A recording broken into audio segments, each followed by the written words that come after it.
What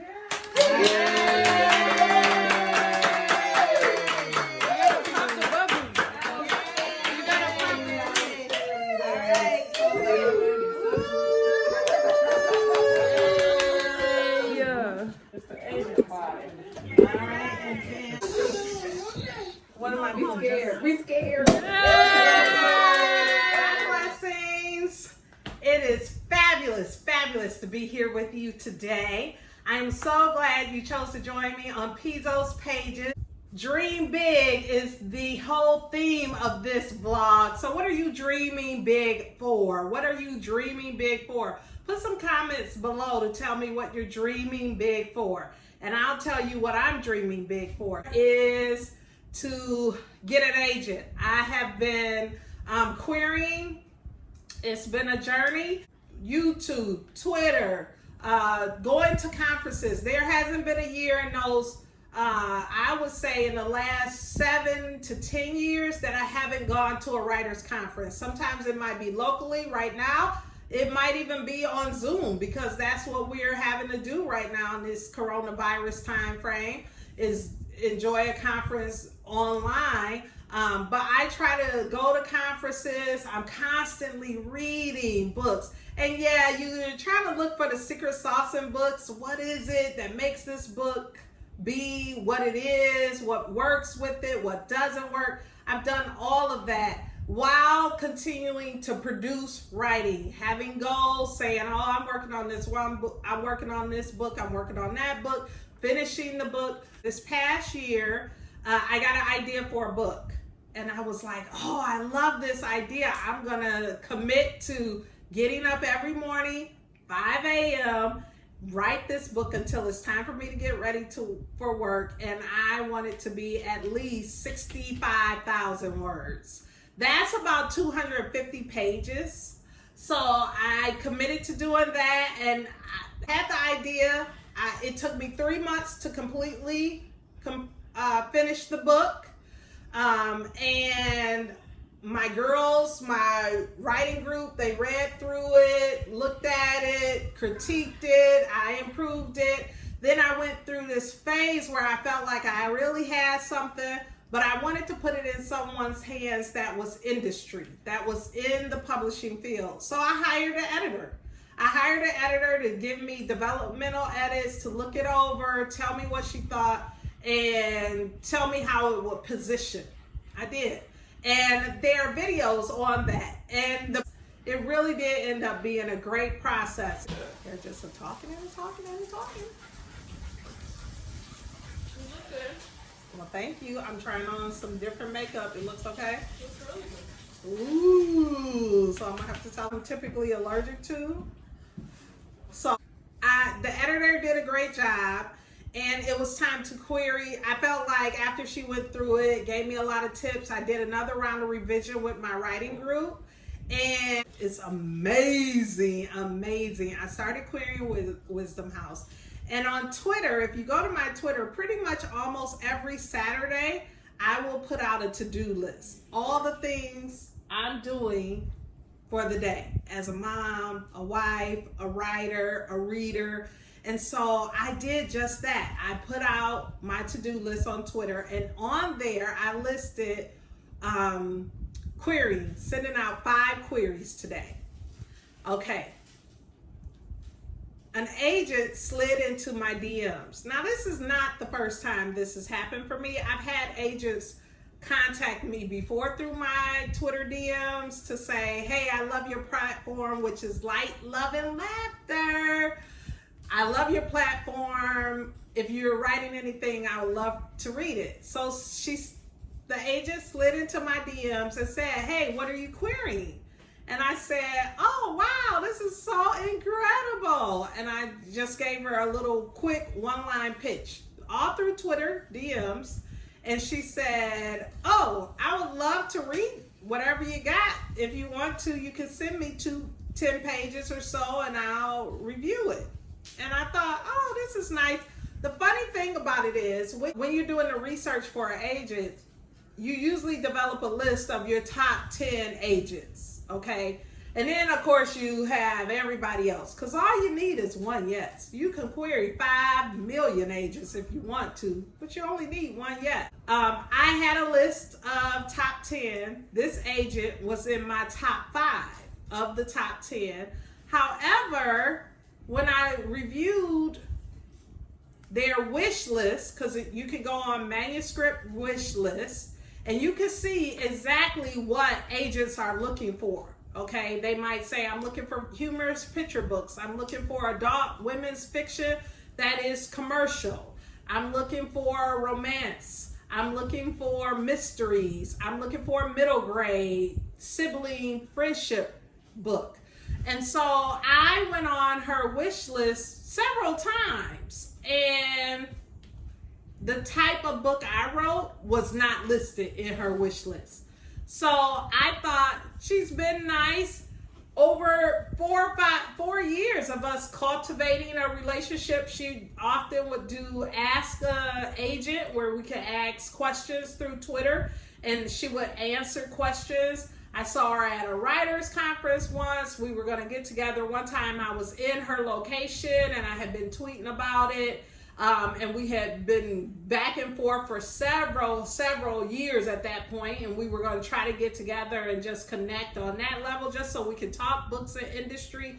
All of this was just sort of relationship cultivating. She talked a lot about her kids and her family and her experiences. I talked a lot about mine, and we had a lot in common. And so this was just normal relationship building. Basically, just someone in the industry that I could bounce ideas off of. Nothing big. Like, I might ask the question, what's a typical print run for a first book? 1,200 copies. 1,200? 12,000. I think it's 12,000. So those type of questions. And she would be gracious enough to answer them for me. And I remember when I was writing Picture Books Galore, I had a question about a picture book and wanted her to even read it. And she was very honest and said, I'm not in that space at all. I wouldn't be able to give you any real feedback about it or whatever. But your work is powerful work. It's good work. Keep at it and keep sending it out. So she was encouraging. So she slid in my DMs. I sent her the first 10 pages, and I thought, okay, no big deal. She's not interested in these type of books, which my book is a young adult coming of age story with some romance in it. And I thought that she's not looking for that. She really is into high fantasy, sci-fi. And when I say fantasy, for some of you who may not know, it does not mean sexual fantasy. It means like Black Panther, Children of Blood and Bone, these, fantastical worlds that are created. Star Trek, sci-fi, less science fiction, more high-level fantasy, magical realism, that kind of thing. So I looked at that, and she also does a lot with romance, and I thought, okay, yeah, this is not really her vein, but it'll be cool that she'll be able to give me some feedback. I sent it to her.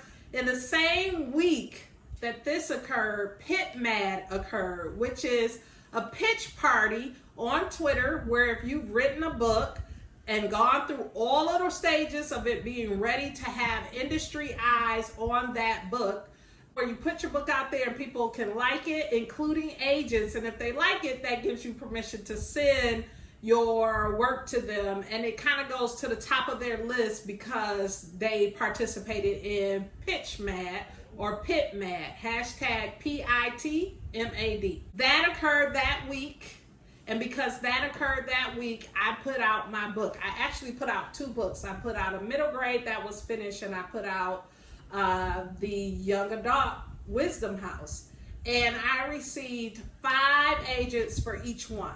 5 agents for young adult, 5 agents for the middle grade that wanted to read each one.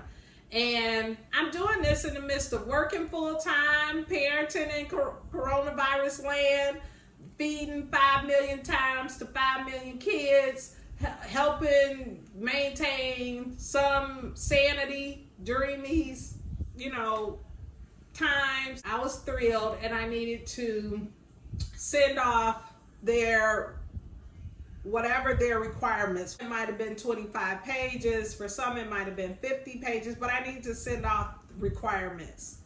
I had to organize, figure out a way to get each agent their particular manuscript based on their requirements. Some agents had a submittable, which is a form you fill out all about your book. And many of those forms say they need not only the first 25 pages or first 10 pages, but they also need a query, which is the letter saying what the book is about.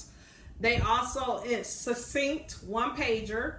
They need a bio. They need to know who you are and what some of your writing credits are. If you don't have any, that's okay, but they want to see that. They also would like not just a bio, but comparables.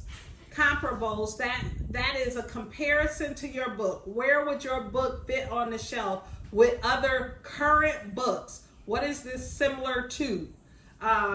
So they would need that list. That takes a little bit of research, especially if you're not a wide, huge reader in that area. And then they want a synopsis. And a synopsis is like a 1 to 2 page summary of your entire book.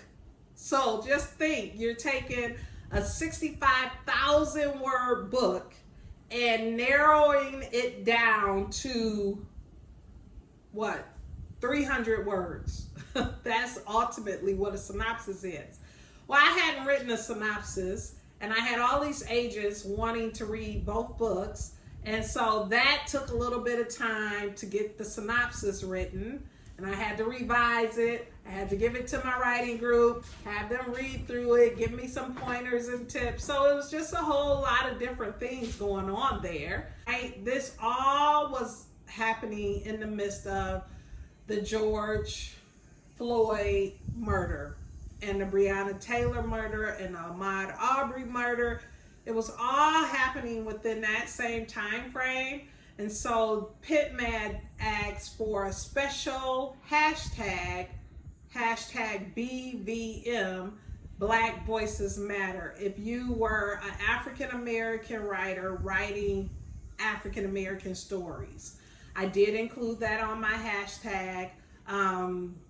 And whatever you might say, reparations, it's a shame that it comes to the industry needing to have a special look based on the death of African Americans, but whatever. It did boost my writing, my pits out there, which might have helped bring in more requests to read. And it was a really important time in PitMad, I feel like, to be able to recognize African American writers, because I think all books, especially in the children's industry, there's only 2% of all books published that are written by African American writers. And so this is definitely a disparity that needs to be addressed in the publishing industry. So after I packaged all of that stuff together and started to resend out to the agents what they requested, I received a request from the agent who slid in my DMs to read the full manuscript. And I thought, oh wow, this is really cool, seeing that she didn't list any of my types of work on her manuscript wish list. So she said, you don't have to send it to me in my forms and in my submittables and all of that. Just send it directly to my email and I'll read through it. So I did just that. I sent it directly to her email, and this made me start to dive deeper into who she really was. I mean, I had been connecting with her for over 4 years on Twitter, but it did make me take a look at who's her client list, a lot of what her writers wrote, and that whole thing, just to get a better understanding. At the same time, a ton of other agents have received my first couple of pages, and they are now requesting fulls.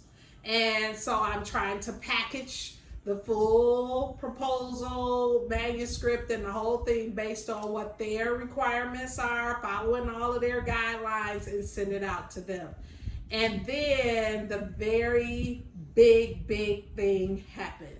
The very big thing happened, which was really cool because I think overall, I only sent out for this book, maybe 10 or 15 queries, because I did I'm gonna just send it out, research, and send it out, because I've been in this space 14 years learning about how to query, how to submit your work, and that whole thing. And so I would package it, send it out, package it, send it out. And being home is a blessing because it allows me to have a different level of focus. I'm not commuting, so that's time I could do some of this. My wake up time and getting dressed. I mean, this is the best I've looked in months and weeks and months and months, because I don't go through all of that process for working from home. So I do have some extra time carved out, and I was able to just be diligent about getting the work out there. My process in finding an agent and signing with an agent, make sure you check out the next video. And then I gotta add some social. What's your middle name? Malay. Yeah.